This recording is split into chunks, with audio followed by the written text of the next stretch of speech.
There we go.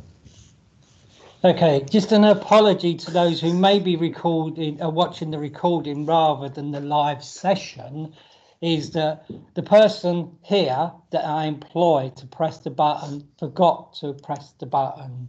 I've done well. I set up my phone as a webcam. One job. I've got about 4 devices. I was too busy fixing your laptop. Get the slideshow back up. One job. Okay, this is a picture by Spencer Murphy, who was originally a portrait photographer and became his recent work's been more documentary. And I first came across his work because he won. I can't remember if he won or he came in the top 3 of the Taylor Wessing Portrait Prize, which is, the best portraiture in the world apparently. And so I started looking at his work and I seen that he had this book out, which was called it was Urban Dirt Bikers, Urban Bikers, and I look at the preview images and on a whim I bought the book, which I don't often do. I often like to make sure that I want the book before I buy it, and I'm glad I did because it was a fantastic book, a series of portraits of these teenagers and young adults who ride these dirt bikes in urban areas outside in the middle of London somewhere. I can't remember specifically where.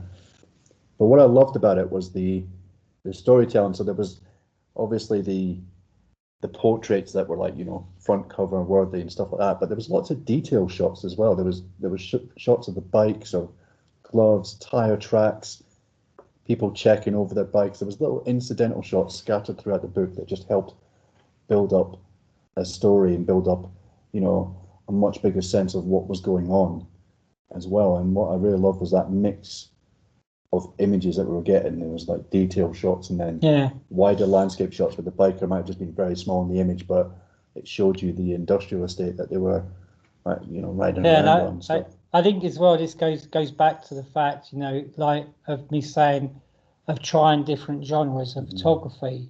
You don't have to physically try different genres of photography, but looking at other people's work, so that if you're interested in like wildlife photography or something like that, there's nothing stopping you from actually then going and starting to look at other different forms of photography, because you can always pick up other ideas and stuff like that. And so, but in terms of it, like again looking at a perfect image, by any means this is not a perfect image. If you'd have the dog more central within the thing, rid of the car, people on the balcony and all the rest of it, because there's so many distractions take you away from what is supposed to be the focus point. But sometimes you just go with what you've got, don't you, and see how it comes out. Absolutely. We can't always take technically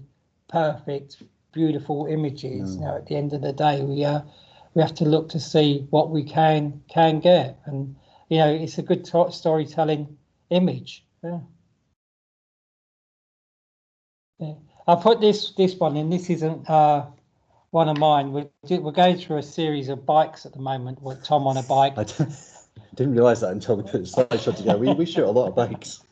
But I put this image in really as a homage to Steve, because he's been doing a fantastic. I'm hoping one day I'll just get on my bike and go. No, well, that would never happen, would it? But Steve's been doing a wonderful project, some really nice photography on bikes, push bikes and stuff like that.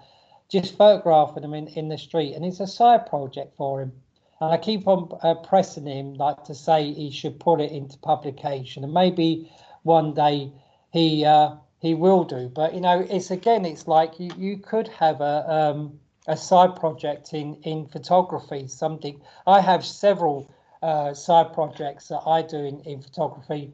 Some I start and I get halfway through and I put them down to one side, and some I complete and all the rest of it. But it's important that you do have photography projects, even if you don't carry on in the professional career of photography.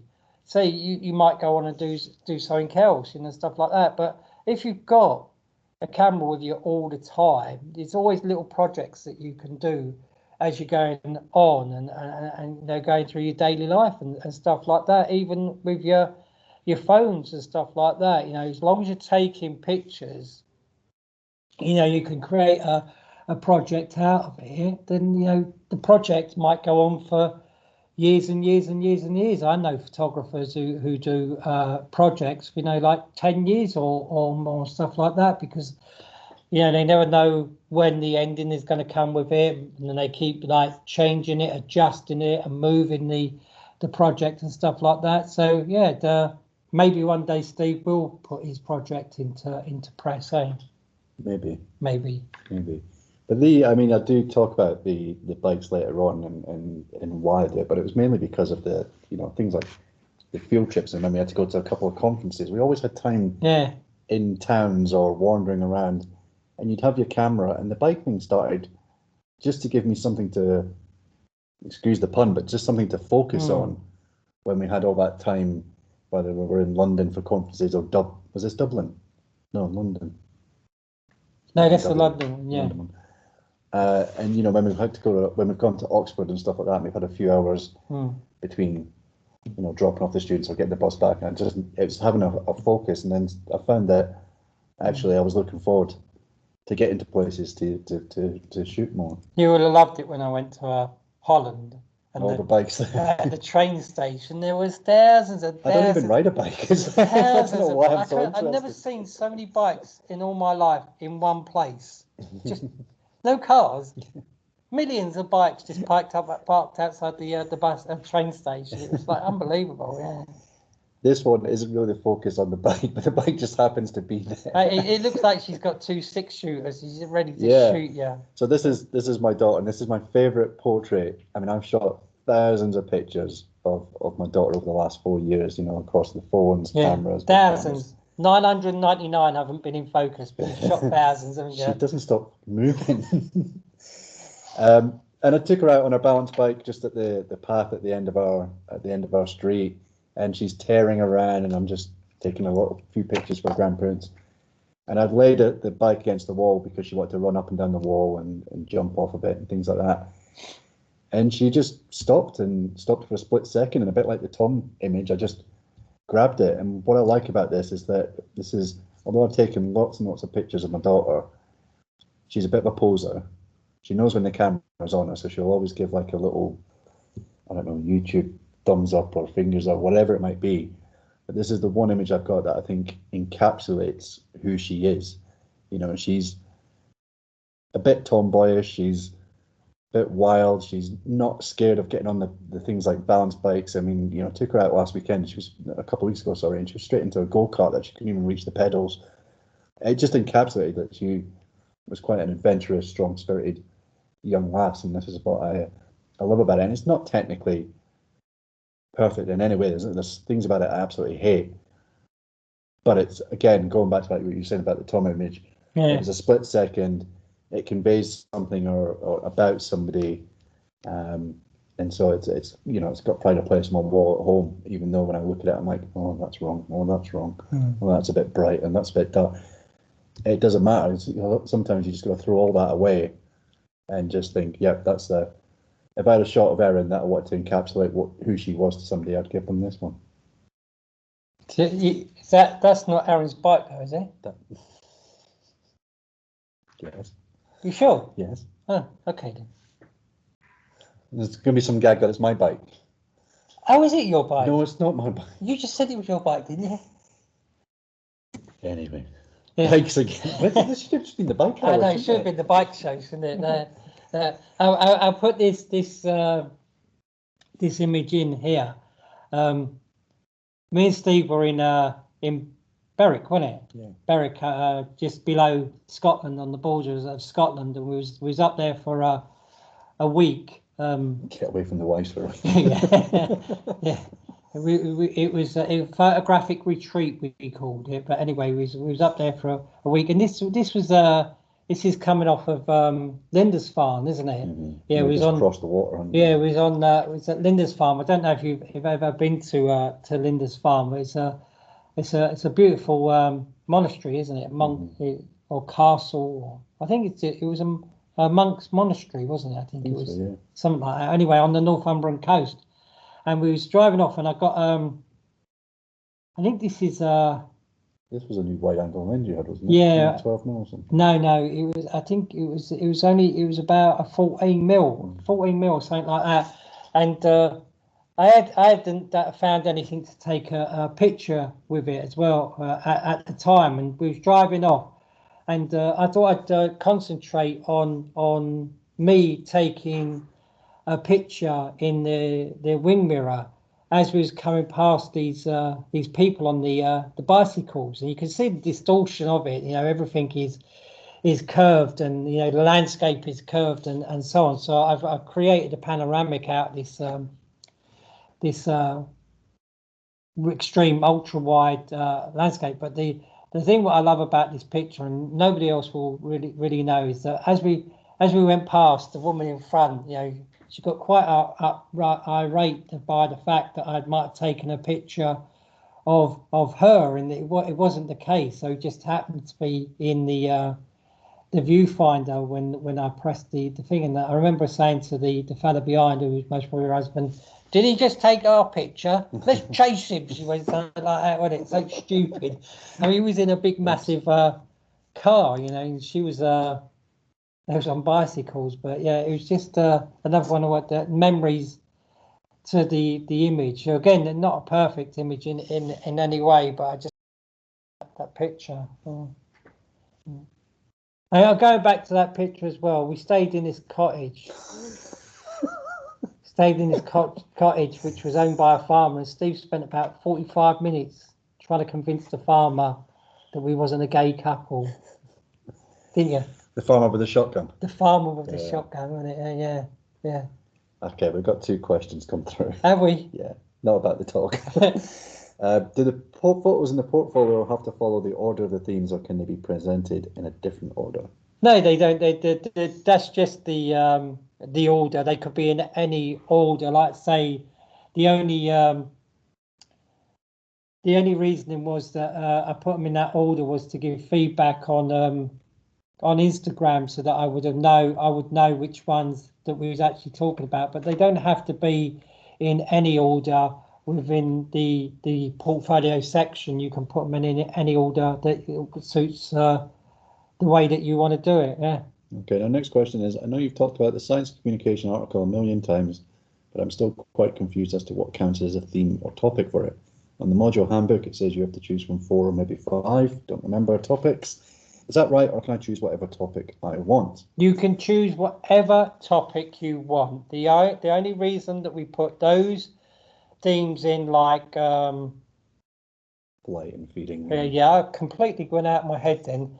Flight and so on and all the rest of it, is because in previous years when we've done these projects, students always go, I don't know what to do. So we give you, these are just basic ideas, really. You know, if you want to choose one of those topics, you can do, or if you've got another topic that you want to choose, I'm happy for you to do that. Just email me to let me know that you've chosen one of your own topics, and then I won't be confused by the fact that it's not one of the ones that we put in. So yeah, I'm happy for you to choose anything within science communication. Just like say, just email me and let me just say I've chosen this. So it could be, I don't know, pick a science thing. Go on. No, his brain's not working. Anything. Okay, I know I work in the School of Science, but you know. No, I don't mind. It's entirely up to you. If you want to go off piste on those 6 themes, I think it's 6 themes that we've given you.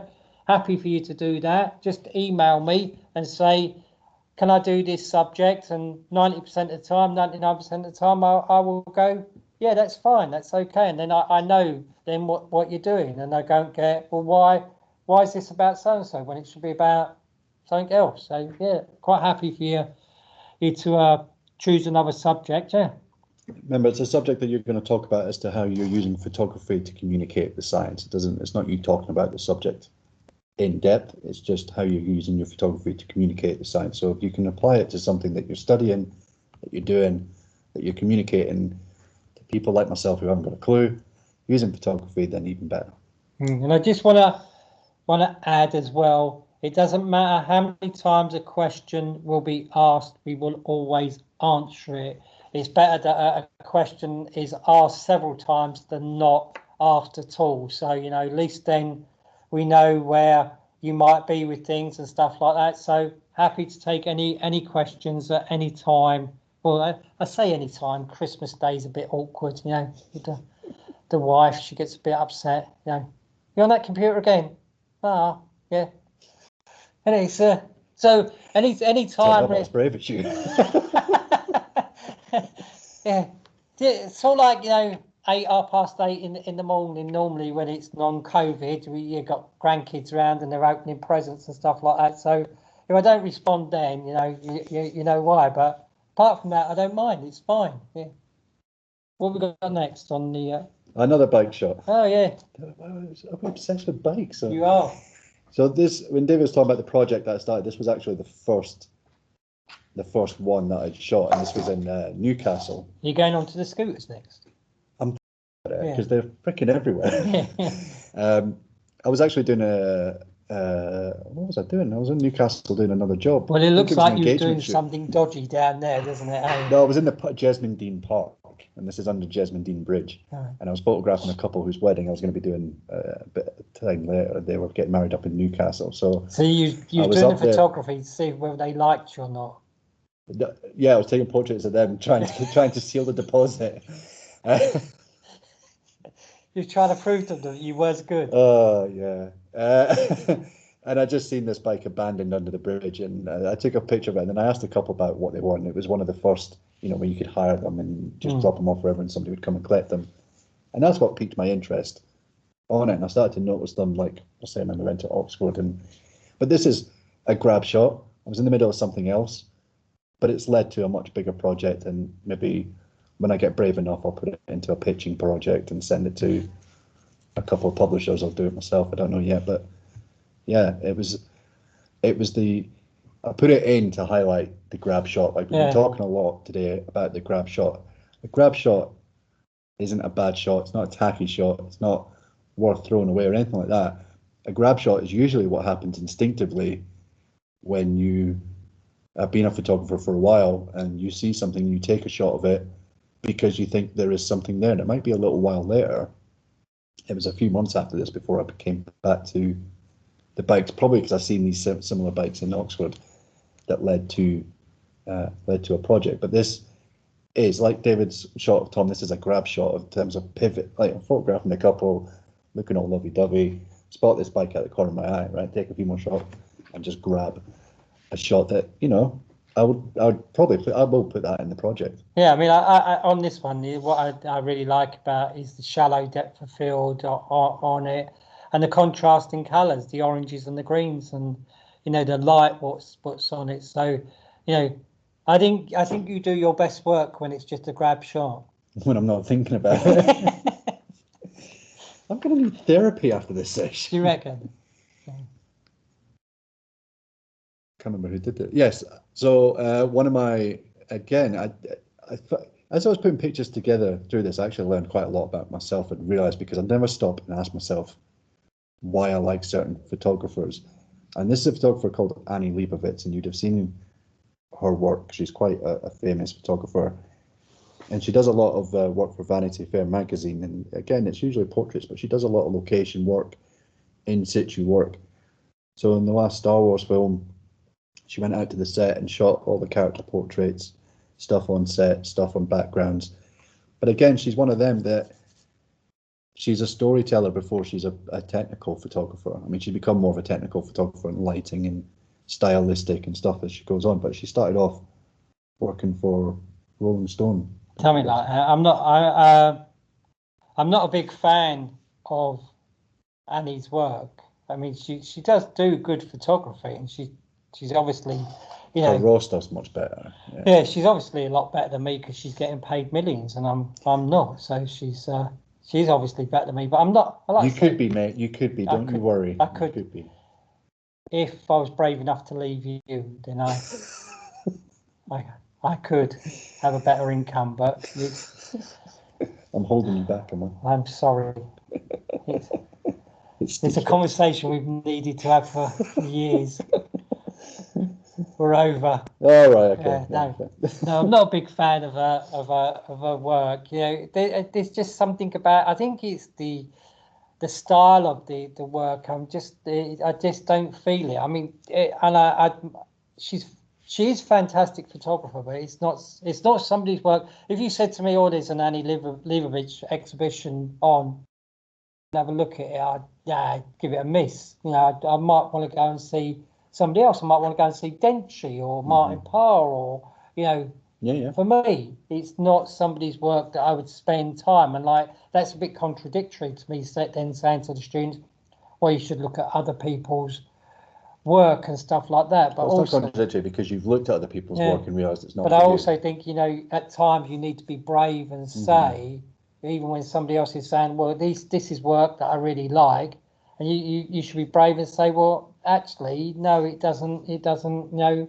work for me," and stuff like that. As long as you're not being awful or nasty or just saying, "Well, that work's just absolutely rubbish," and so on. As long as you know you've got a genuine reason why. You know, it doesn't work for you. I think that's acceptable because not everybody likes the same But things, that's do where they? some of our best discussions on photography Yeah, come from. Is usually when we disagree, yeah, which is, or we're not feeling a photographer's work or feeling an image as yeah, much as what the other person is, or it's a discussion as to, well, why. yeah. I And mean, it's not why. It's not why in the sense of I'm right, you're wrong. It's yeah, just, no. well, why? Just exploring You've the got. I work. think you've got to go and look at other types of photography, so you can take parts from that and pull it into your own photography in some way, or understand to yourself why that particular type of photography is of no interest to you, or why you wouldn't look at it anymore and stuff like that. So yeah, I think yeah, you take those steps, isn't it? Yeah. Yeah, this is one of my pictures. It was taken not weekend, just gone the weekend before that when it was quite misty. Um, I've always been interested in the canal and stuff like that, which is quite close to us, the Beeston Canal.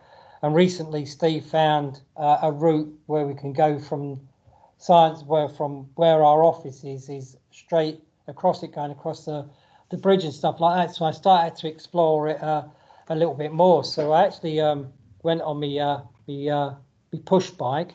I say it's a push bike. Steve says it's a motorised bike. It's got a bit of electric to it, but I still do all the pedaling. The electric assists at times. It doesn't do it for me. So I'm actually putting the effort into it. Well, says your moped. My moped, yeah, as you call it. So I actually went for down the Beeston Canal, and I ended up going round up to Beeston Weir and round back on the Trent and back on myself and stuff like that.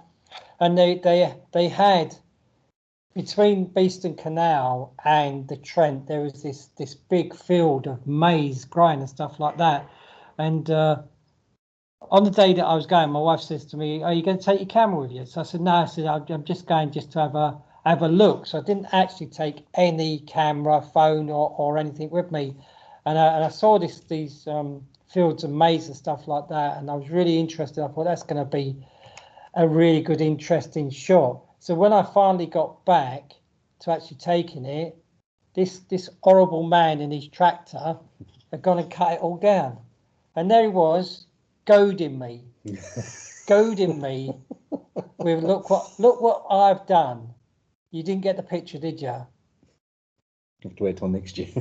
I was upset. So I thought I won't say what I thought, but I just as well loved the fact that he was sitting in the middle of the field. The engine was running on the tractor, and there he was. His hands behind his head, as if to say, "And I've done a good job, and I'm marvelous." No, you're not, shithead.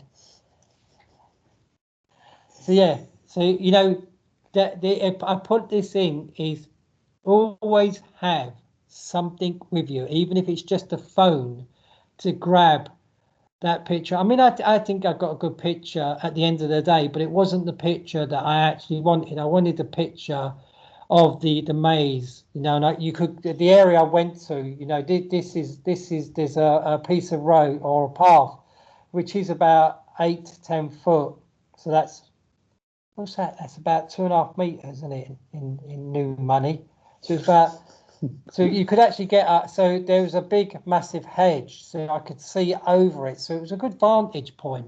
So the moral of this picture is like always take some kind of capture device with you just to get the picture, and then you won't regret it. I mean, I like the picture that I've got now, but I wanted the picture of the maze, and I wanted to see over the maze and stuff like that. So it was a missed opportunity, but an opportunity in the end. But yeah. I'm a big fan of the seasides, the seafronts, and in fact, during lockdown, I published my first book based on seasides. But I got a lot of inspiration from this photographer, and this photographer doesn't do a lot of color work, but the stuff they do I really like in terms of the fact that there's a lot of color, a lot of detail going on. You know, there's a lot of things to look at here and a lot of things to evoke memory or a narrative. And it's not in your face the way it's been processed. It's got that nice.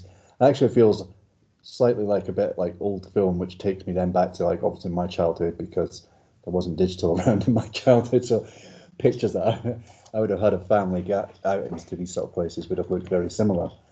And yeah, this image actually started off about the same time I was doing some work on this myself, and I was just like looking at it and thinking, well, maybe I shouldn't bother. Maybe I shouldn't bother. It's not going to be as good as this one, as this guy's work. Oh, shucks, stop it. This is one of David's one, but it's actually one of my favourites from his portfolio because he's very good at capturing a lot of detail, but then getting things like the squiff post that somebody's obviously crashed into. I bet they crashed into that on a mobility scooter. Most probably. It's not Is actually. Is Blackpool skeggy? Blackpool. No, that's skeg. That's skeggy. That Skeggy. is. Yeah, it's not one of my favourite pictures. I mean, skeggy. I mean, skeggy is one of those projects that I've had to put on hold at the moment because of COVID and stuff like that. So if you don't know Skeggy or Skegness, it's on the Lincolnshire coast. It's which is on the east coast of our landscape and stuff like that. So you've got like at the top, obviously Scotland coming down the east coast, then you've got Berwick and you've got Northumberland and so on, and then you go round to Norfolk, and then for some unknown reason, someone put this almighty blot on the landscape called Skeggy right on the east coast, and this beautiful landscape the whole way down the country, and then there's Skeggy. Yeah, and there's Skeggy, and for years and years and years and stuff like that, I hated Skeggy with a passion, a vengeance, and stuff like that. But it wasn't like until a couple of years ago that I actually started looking at Skegness in a different form, really, in terms of there is people out there who can only afford to go to these places and stuff like that. And I'm not decrying it in any way. It serves its purpose, Skeggy. But I started looking at it in terms of an environmental issue, really, more than anything else. Is these seaside resorts, what they actually do to the environment, really. And I'm not talking about damage to the beach and so on and everything else, and the plastic waste on the beach and stuff like that. But it's the amount of energy which generated through these places, in terms of people going there, and you've got all the lighting and the fun fairs and the casinos and stuff like that. And you've also got the cheap plastic buckets and stuff like that. So in terms of, an environmental, it is damaging the planet so much, places like Skegness. And there's obviously other places, you must know places around, the coast as well, so I started looking at it in that, and, it's going to be a massive project. It's even like encompassing things like chip shops and the oil that they use within their fryers and stuff like that, what happens with this. So it's a big environmental issue. The number of cars will actually come into these locations during the summer period, and the damage which is being done to the roads in terms of like not only fumes and stuff like that, but rubber coming off of tires and so on. So it's a big, massive project that I'm looking at, but unfortunately, COVID has put a stop to it in one way or another at the moment. So it's just going on the back burner on that one. Yeah. Just go for some chips for lunch, actually. Chips for your lunch. Mm-hmm. Yeah, this is another one I'd done at the same time with the tractor. It was like this very misty, foggy day. But what you've got here is that it's something that I'm beginning to look at is like the industrial going into the urban, into the rural, sorry, and stuff like that. So where I'm actually standing is actually on a football pitch, looking back over sort of like towards the farmer's field, and I just felt a sense of loneliness at this stage when I was looking at the bench where people should be sitting, and the tree which has been abandoned by its foliage and stuff like that, and it's almost as if it's like two friends sitting together and not actually saying anything. So the park bench and the tree, it was just, I think it was most probably just the day, really, it being a misty day, and I had a sad moment in my heart, and it just seems sad to me. So what am I going to actually do with that project? I don't know at the moment, but it's something I'm going to revisit. It's starting to brew inside my head. You know, I could have 4 or 5 projects inside my head at any one time, and you know they some get taken, some don't get taken, and then I think about a project and I think, oh, it's a brilliant idea and so on, and then I might not do it again for a couple of years. So yeah, it's just different things. It just This reminds me of it's a project that my wife's pushing me to do because she wants to do like an art project out of it, and it's like the you know, the old parks. Yeah. So like the old style swings. I mean, they've all been just like left, and now you've got the new wooden jungle gym type things with nets and stuff. And she says, I feel sorry for the old parks. Yeah, because although they're inanimate objects, they look like they've got character, and that's what I look at here. It's like the bench and the tree, like you say, 2 friends sitting there going, "It's a bit shit, isn't it?" Yeah, with the park thing, that's what I want to do on the with my pinhole cameras. Yeah. You know, is so that go to them at a time. Especially when they're empty. When they're empty, because you don't want to be photographing children, do you? No. But you know, with the pinhole cameras, and you've got exposures there sometimes into minutes, and depending on the light and stuff like that, you've got you could be half an hour or so like that. And with the pinhole camera as well, because it doesn't focus, you know, at any one point, you've got like that movement as well. So that's the pinhole camera photography that I want to do is with parks and so on, stuff like that. So yeah.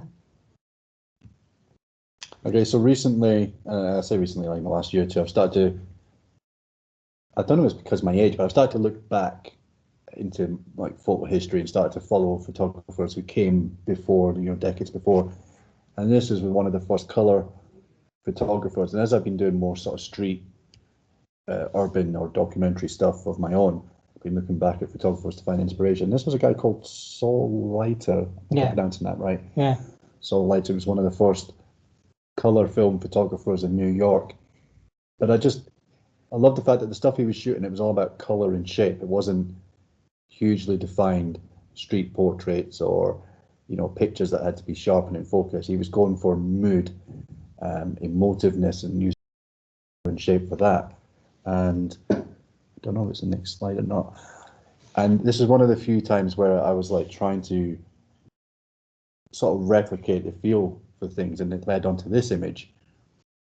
That was just, I think this was Oxford Botanical Gardens. So while the students were inside the glass house photographing the plants, getting macro shots, I was just wandering around looking for incidentals, mundane stuff that I could have a go at photographing and trying to bring something out of it. And I shot this, and it really reminded me of like the Saul Leiter, and there's another guy, Nick Turpin, who did On the Night Buses.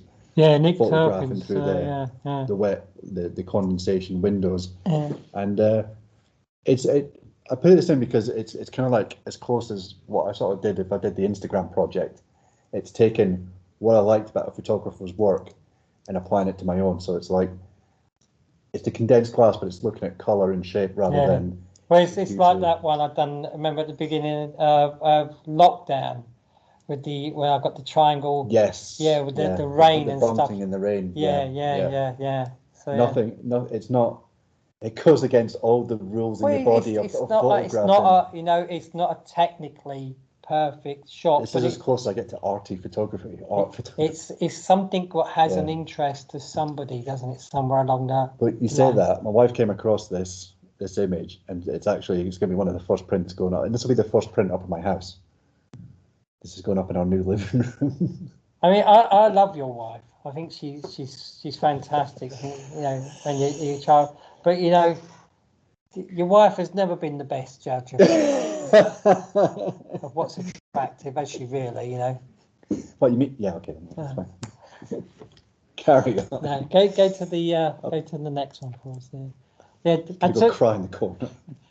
I took this picture. I can't remember how long ago it was. It might have been 7 years or so ago with it. I like to do a lot of street photography, but I don't usually photograph people when I'm doing my street photography.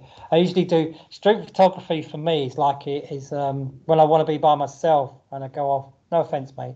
When I want to go off by myself and just escape for a couple of hours and stuff like that, I usually just go into town or close to where I live and just go around and photograph, bits and pieces on the streets. It might be bits of doors or handles or signs or any old rubbish and stuff like that. But I was in town and I was I can't remember. I think I was low down. And I was photographing cars going past or something like that. I can't remember what I was doing. But I happened to look up the street and these two little old people came walking towards me very slowly. And I thought, I'm going to wait for them to get a little bit closer and so I can get them together. And all of a sudden, the old girl, she noticed me. And for somebody who was moving slowly, she now get a pace on. To try and get past me because I don't think she wanted a picture to be taken. And she was going. Did she feel like she was in your way? Yeah, I don't know, but I wanted them together because they was walking together, and I thought that looked good. And actually, at the time, she had the walking stick in the other hand, so it was like mirroring kind of thing. But all of a sudden I was waiting for them to get closer because I was shooting on wide angle. I just wanted them to get a little bit closer, so I was just waiting.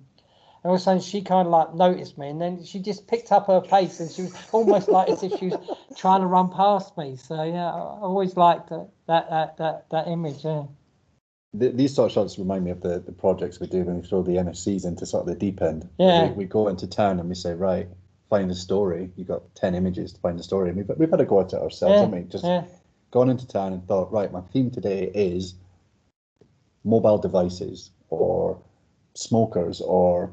Yeah, we've done really random stuff just to give our eyes something different to look at, and you keep going in and thinking. I mean, we didn't do it this year because of COVID. Everything comes back to COVID. We didn't get to do it this year. We done it last year. Yeah, done it the last 2 or 3 years, haven't we? Yeah, and it usually works out well, doesn't it? Because you end up meeting so many characters. And I mean, the people we've met in town who have come up to us and started talking, whether they're pissheads or. Oh yeah, there was that one last year wanted to be your friend, didn't he? Yeah, but he kept hugging one of the girl students, didn't he? And I was like, oh no, you can't do that, mate. Oh, that's true. Yeah, he was hugging one of the students, and you stood by and let him do it, didn't you? No. I stood in between at one point, and then he started to hug me, so then I had to leave. But what's interesting, if you ever want to give yourself just a bit of a challenge creatively, is to just think to yourself, just give yourself a word, mobiles or. I don't know, drinks or whatever, rubbish or whatever. Yeah, or do something which is going to challenge you. So if it is going up and like asking people, can you take their pictures and stuff like that? If they say no, then that's fine. But do something which might challenge you, or step out of your comfort zone and stuff like that. Yeah. Because it all comes back to what if you're pursuing scientific communication, even doing this sort of thing, always comes back and you find stuff that you can use. It's like when me and Steve we went to, again, I think we with the students always. I think it was by ourselves. We went to Blackpool, I know, we've been quite a few times. Yeah, no, when you was doing the portraits using like the 300mm lens. That was just us. All right, so Tom's here now. So Is it past already? Yeah. So what we're going to do is no, Yeah, you're right. no, Carry you're on, right. Tom. We're just going to switch talks now. Yeah. So Tom's going to be doing a little talk for us now. So we didn't finish this one, but we might have a go at recording this again properly, Steve, eh? And we'll put it up on Moodle or wherever it goes and do it properly. But yeah, okay then. We'll let Tom come in now, and he can have a chat with you. So I'm going to distantly, safely go over in that direction. Yeah, now. we're going to go over in that direction. You might. What do I do then? You go set him up. Show him what to I'm do. not going to just leave him hanging. That can make it a bit harsh. Where are we being videoed from? My phone. So that's the video lens. Okay. There's your slides. That looks like a keyboard to me. Well, you can control your slides. Do you want me to stay here, or do you want me to go over there? I'm happy to continue. Well, I've got Padlet, so if anybody's got any questions as Tom's talking about the MSc, feel free to throw them onto Padlet. Did you do that? And we'll ask him or stop him and ask him as we go. As you see, it's not just me what has a go at Steve. Tom does as well. That's just inviting retribution. I'm going over there, so I can get my coffee. Where's my coffee? You weren't here. Okay, so we're live and I can't see anyone, which is unusual for giving my talk. So welcome to a short advertising break in our lectures this morning, where I'm just going to introduce the MSc in Biological Photography and Imaging, with a shot that was taken at Woollerton Park just a few years ago. And the MSc evolved from the second and third year modules in, the very late 1990s, and it was launched in 2001. So it's coming up for 20 years that David and I have been pushed together and learning to work with each other in putting together this MSc, joined by Steve in, how many years ago was it, Steve? 12 now. When you were still young. And not grey. And not grey. I was going to say it's when he was in small trousers, but he still is. Moving on. So the MSc is run by the three of us as the local staff, but we have many visiting lecturers, and these change from as the years go on, as we find new people and other people move off. But we do have visits from Tim Sexton, who's a local natural historian, Jack Perks, who have they met him yet? No. A fish twitcher. I met him on the second year. Yeah, you might remember him from the second year. Beardy bloke that lies in the water a lot. And then Chris Upton and Heather Angel, Afzal Ansari, who's a medical photographer, and we get lots of other people, such as magazine editors, article commissioners, and many more. And David and Steve has also set up links with various companies, because the MSc is hugely predicated on employability. So we want to engender the way that companies work when you seek to get employment with them. So the MSc is not just about packaging knowledge and illustrating it, but also how to present it in a way that is both accurate and imaginative and attractive. So here are a couple of our former students. In fact, this was taken before lockdown in February, when we met with a former student who's now a digital communications officer for Oxford Botanic Gardens. This is Sam. And this is Imogen, who came back when she was working for Boots. She's moved on from that, and she was very proud because she was able to show us that she'd convinced Boots to invest in a Hasselblad camera, which is sort of the, what's it? It's the Rolls-Royce of camera manufacturers. And because they didn't have enough studio space at Boots, she came to use ours, so we got to see firsthand what she was doing with this camera, which was to streamline the process by which Boots do their product photography. Now, she was working in the image analysis labs, and people at Boots have to measure whether or not your mascara is telling the truth when it says it makes your lashes 25% longer, or what the foundation covers up, or how glossy the lipstick is. And they were using a variety of cameras and variety of lenses to take these different shots. With this Hasselblad camera, which was modified for Boots, they were able to take one portrait shot, and all the different cosmetic departments were able to get their analyses done from a single shot. And Imogen once told me that she took a photograph of her colleague as a portrait shot and was able to zoom in onto this person's eyebrows and was able to see the mites that live in the follicles of the eyebrow. So some biological interest in there as well. So what do we do, and what is the MSc for? And it's equipped to equip students, obviously, to get the best possible images and video that they can do, and to interpret them accurately, and then produce the highest quality written reports combining images, text and design. So as everyone is able to market themselves and their work in what is a competitive market, but I would say an expanding market, because everything is becoming very visual, both with still images and video.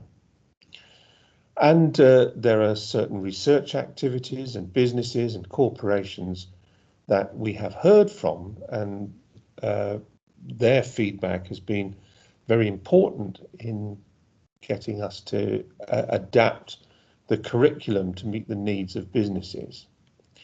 And I think the strapline of the MSc would be for our students to have both the skills and experience to make the best of opportunities and luck. And I know Steve and David always look at me because I always quote the same old stories, but one of our students was from Mexico, was sitting on a beach going through his pictures on his camera, and a group of people walked past him and said, "Are you familiar with how to use the camera?" And he said, "Yes." And they said, "Well, our photographer's ill. We're from National Geographic, and can you come and do some photography for us?"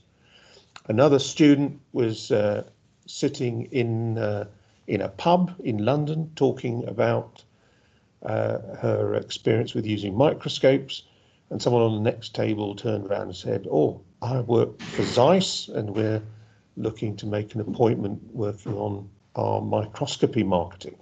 So she got a job with them in Germany. So we can't manufacture these opportunities, but we can give our students the skills and experience to make the most of them when they occur. But also, we want to encourage our students to appreciate the world, to explore it in a visual way, and to be able to communicate this enthusiasm to different audiences, and also therefore to be adept at using the hardware and software to get the best possible images. And occasionally we talk about obtaining data from them where that's appropriate. This is a lesser oak bush cricket which we found on campus near Lakeside, and it was the first recording of this insect in the county. However, the MSc means that we have hard work, deadlines, early mornings and late nights. And just like the advert suggests, you need a good sense of humour, and we will talk to prospective students about what equipment and software that you need to bring to the course. So the course, the MSc, is a full-time course lasting for 12 months. It starts in September, and the last hand-in is, at least notionally, if viruses permit, the first week of August. And most of the teaching occurs in the autumn and spring semesters, with the project occurring during the summer, which is sort of mid to late May. So you have from May to August to initiate and complete your summer project. And so students will have to complete the 6 compulsory elements, which are the 3 modules that occur in the first semester, and then 3 in the second semester. What? Yeah. Yeah, no, sorry. It's all right. Oh yeah, so just wake me up when I've finished talking, Steve. Yeah. And then so you have to complete those 3 taught courses before you move on to the study project. And although we can't take you scuba diving, some of our students who are, I think, dive masters sometimes go off and do these fantastic projects. And this is Matt Bassett, who was looking at the conservation issues of introduced lionfish to the coral communities in the Caribbean. We don't finance these projects, I have to warn you in advance, but he did there, and his work formed part of the conservation efforts that they were involved in. Heidi, which islands did you go to, Steve? The ones in the Bristol Channel? Lundy. Lundy. Was it Lundy? Lundy, yeah. Lundy? Yeah.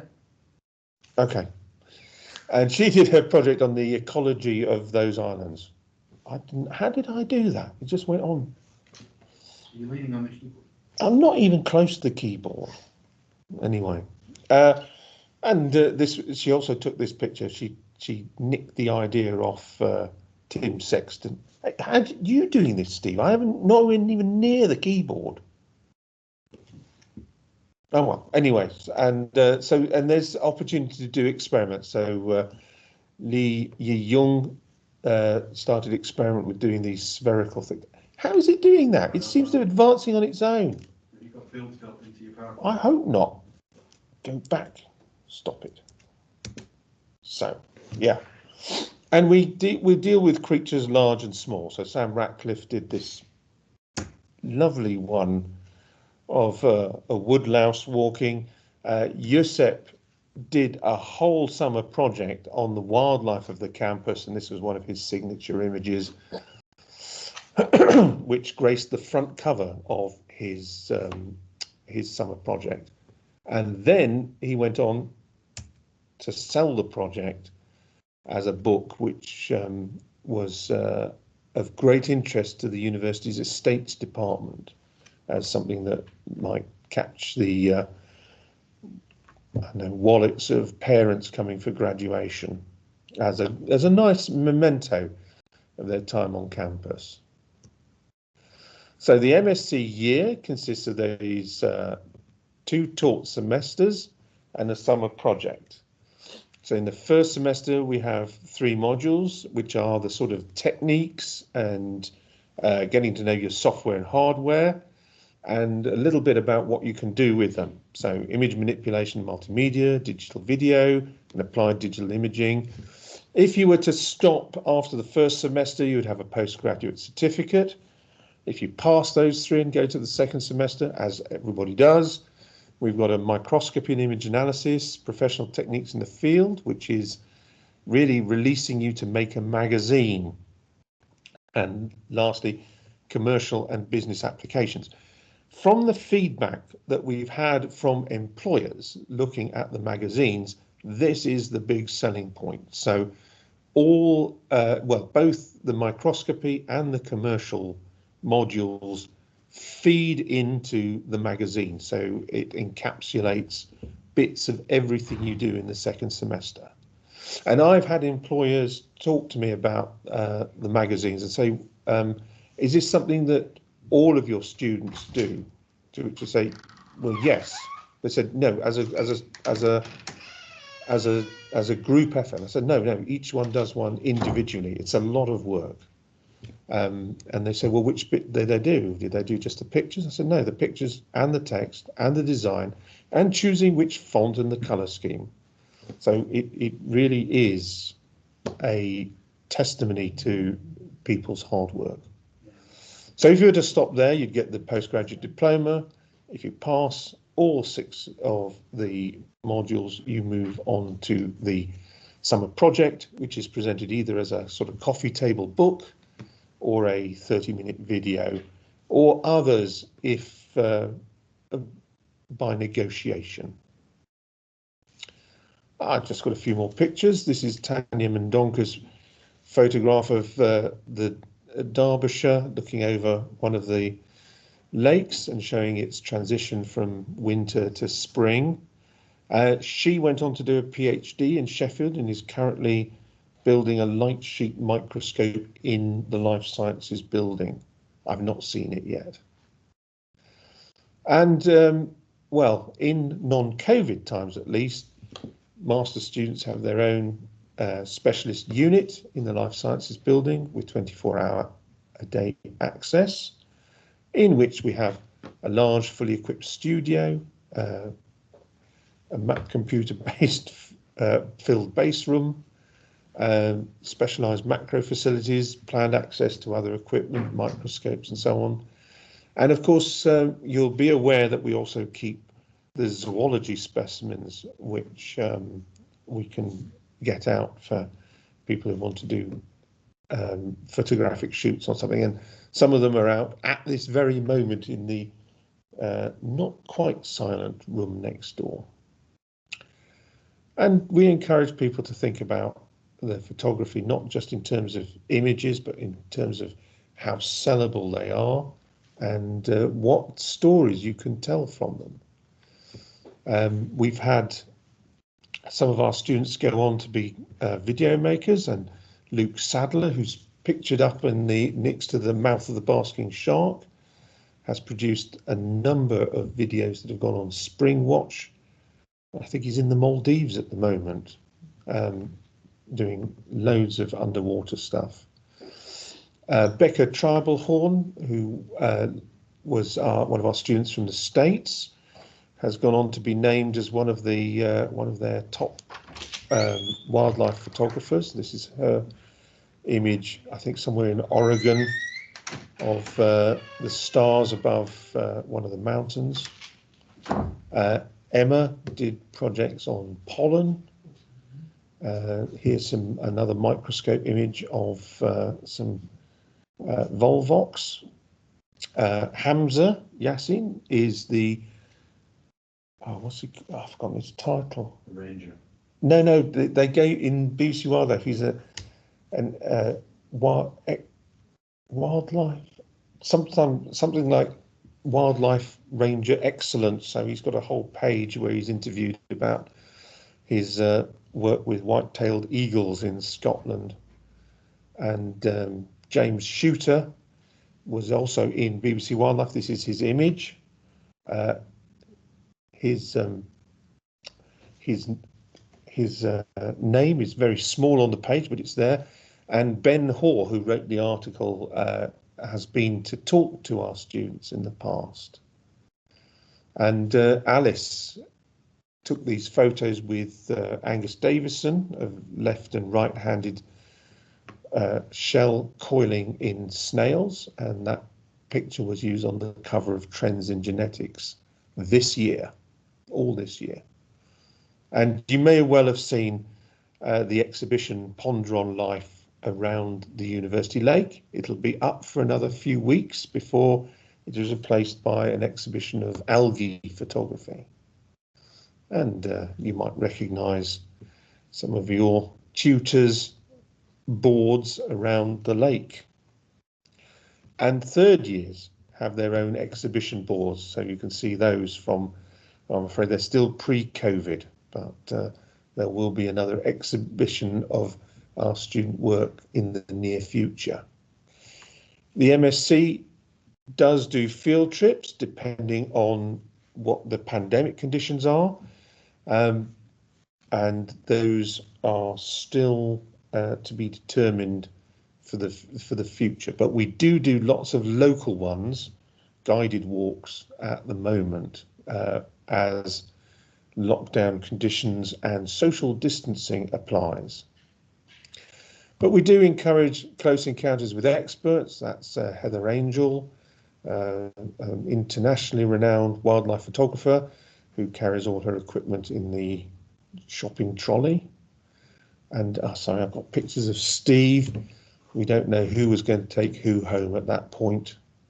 And what year was that, Steve?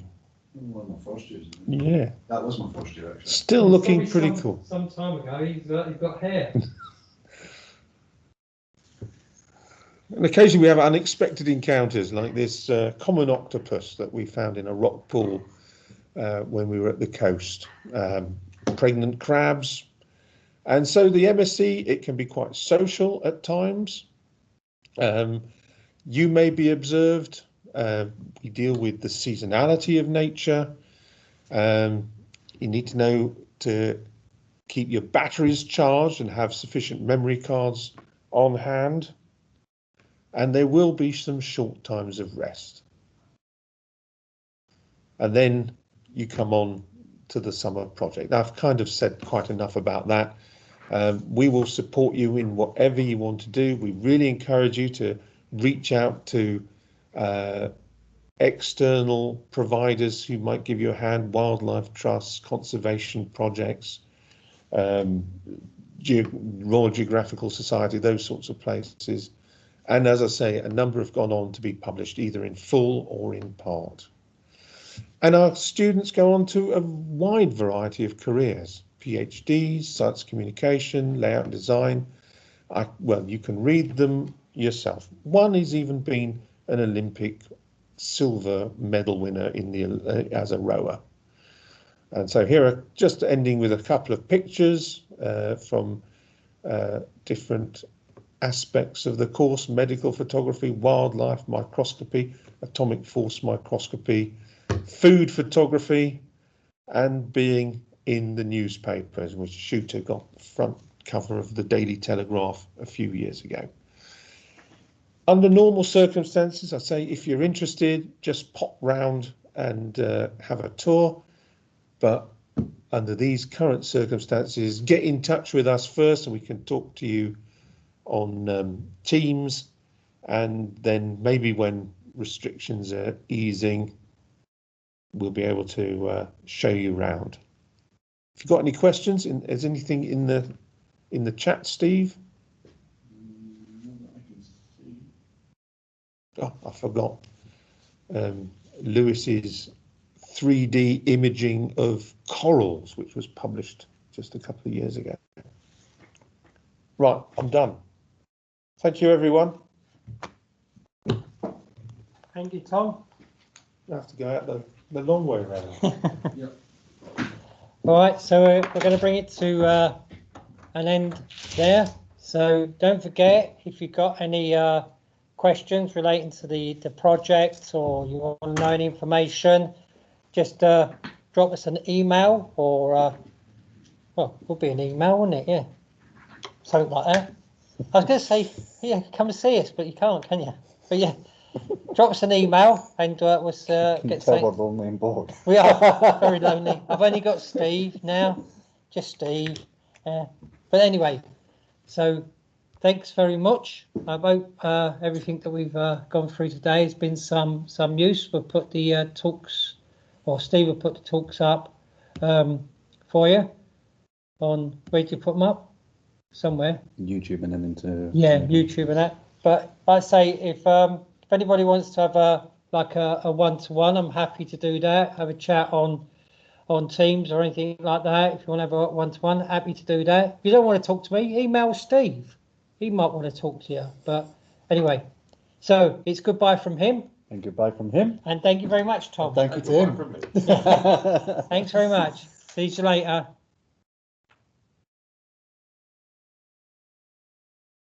Stop recording. There we go. Yeah, go on.